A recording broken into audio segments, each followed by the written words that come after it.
माझं भाग्य समजतो की पाठीमागच्या वर्षी पण मला या ठिकाणी येण्याची संधी मिळाली.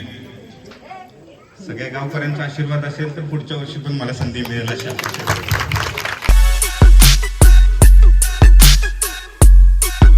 नमस्कार मित्रांनो, तर स्वागत आहे तुमचं आपल्या नवीन ब्लॉगमध्ये. तर आपला आजचा ब्लॉग बघितलाच असेल. आपण सकाळी काकडा आरतीला गेलो होतो. तर तुम्हाला बोललो त्या ब्लॉगमध्ये की आज आपल्या मंदिरामध्ये दीपोत्सवाचा कार्यक्रम आहे. सो आता आपण तिथे चालत.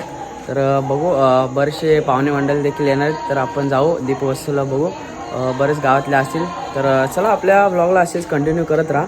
आता मी रेडी वगैरे झालेलं आहे, तुम्ही बघू शकता. आणि चालले आता गावात. आपली पोरं वगैरे येतीलच. जाऊ, तुम्हाला ब्लॉगमध्ये दाखवतो संपूर्ण आपला दीपोत्सव कार्यक्रम. बरेच जण असतात. तर आपल्या ब्लॉगला असेच कंटिन्यू करत राहा. आणि जर कोण नवीन असेल तर आपल्या यूट्यूब चॅनलला सबस्क्राईब करा.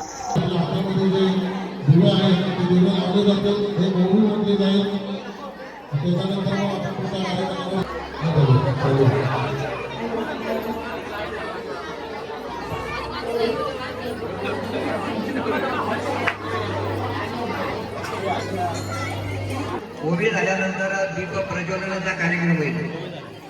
दीप प्रज्वलन झाल्यानंतर सर्व महिलांनी सुद्धा आपले दिवे आधीच तुम्ही ठेवले तर प्रज्वलित करून ज्यांचे राहिले त्यांनी नंतर करा. आणि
कार्यक्रमाला सुरुवात झालेली आहे.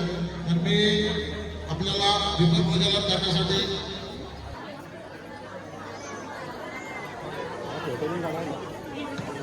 सर्वांनी शांत बसायचं आहे.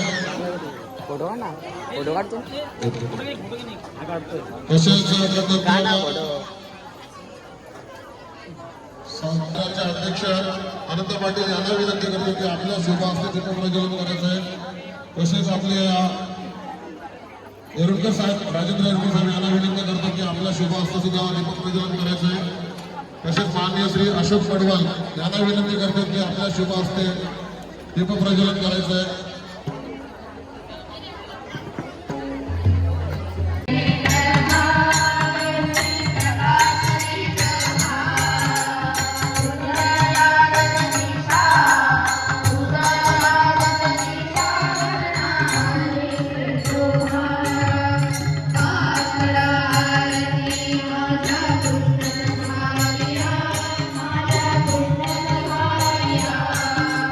Thank you.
तसेच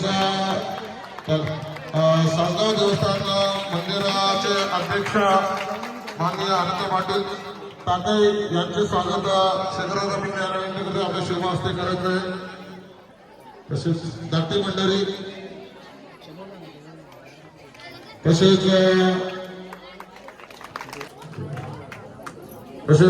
विशाल पवार सर साहेब यांचे सुद्धा स्वागत करत आहे.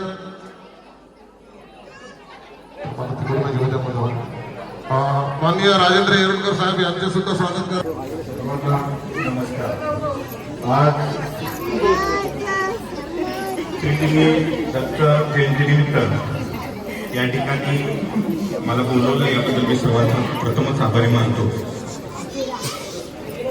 माझं भाग्य समजतो की पाठीमागच्या वर्षी पण मला या ठिकाणी येण्याची संधी मिळाली. सगळ्या गावकऱ्यांचा आशीर्वाद असेल तर पुढच्या वर्षी पण मला संधी मिळेल अशा.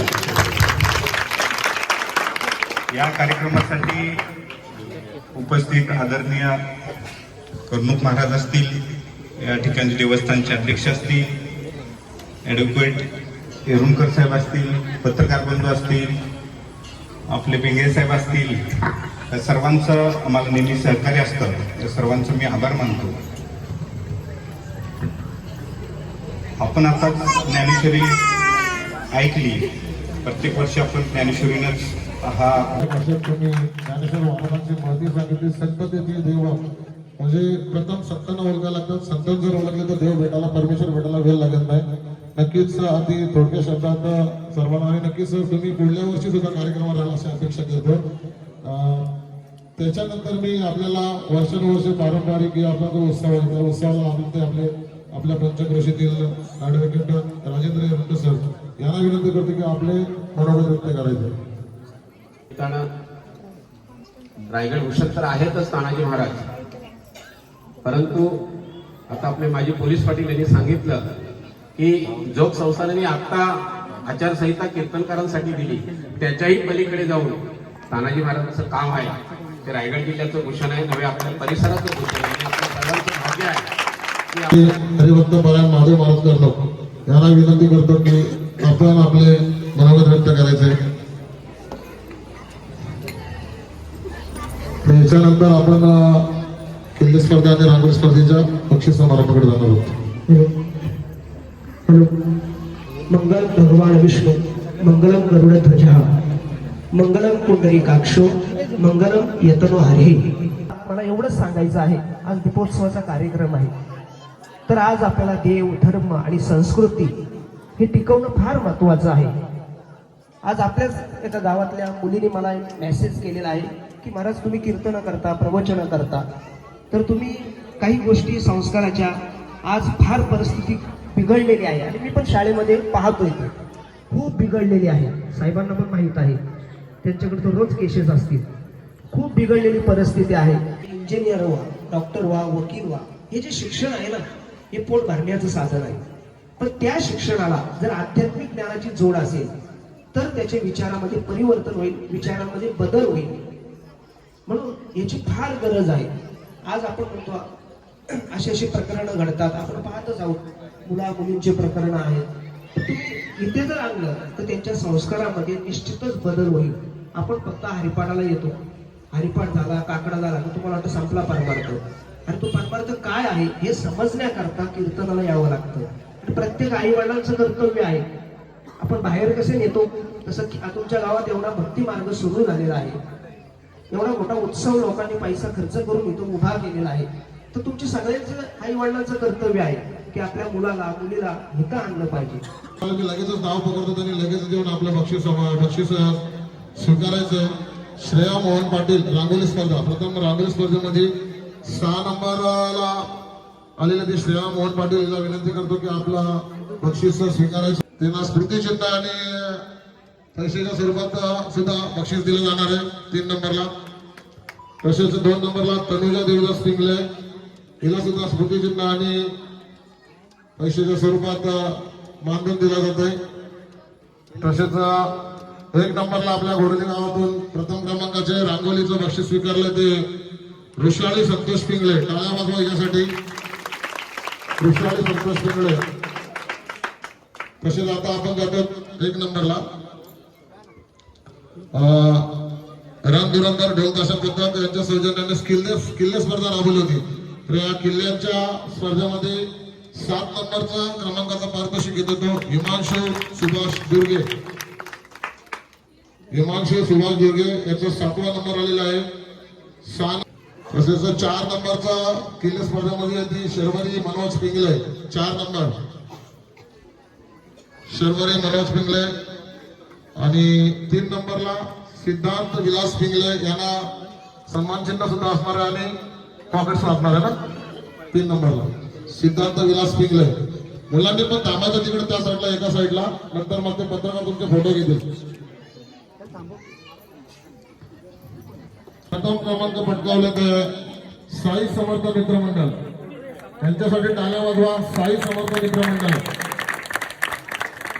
या सर्वांना मी शुभेच्छा देतो. पुढल्या वर्षी याच्यापेक्षा भव्य रांगोळी स्पर्धा आणि किल्ले स्पर्धा असेल. रणधुरंदर ढोल ताशा पथक यांचे सुद्धा मी सरसे स्वागत करतो, कारण की तुम्ही या मुलांना प्रोत्साहित करून त्यांना त्या कार्यक्रमाची आणि त्यांना रांगोळी स्पर्धेमध्ये आणि किल्ले स्पर्धेमध्ये उत्तेजित केलं.